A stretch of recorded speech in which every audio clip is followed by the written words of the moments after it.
7 रंगों की कमान जो आसमान में नजर आती है। कौसे कज़ा धनक। सजदा करने वाला साजिद। इबादत करने वाला आबिद। खला में सफर करने वाला खलाबाज।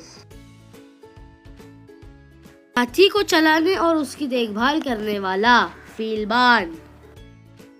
घोड़ा गाड़ी चलाने वाला कोचवान। ऊंट गाड़ी चलाने और देखभाल करने वाला शतरबान। आग की परस्तिश करने वाला सरतश्त। मूर्तियों की इबादत करने वाला बुत परस्त। मुल्कों की सैरो तफरीह करने वाला सयाह।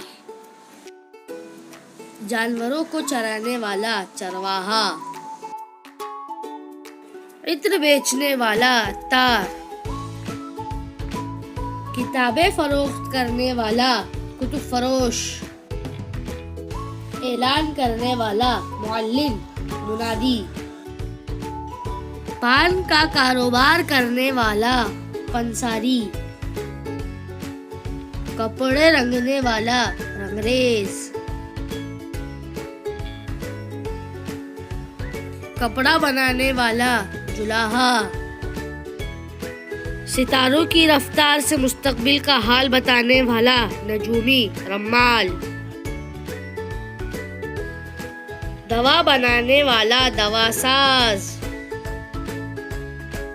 दूध बेचने वाला गवाला।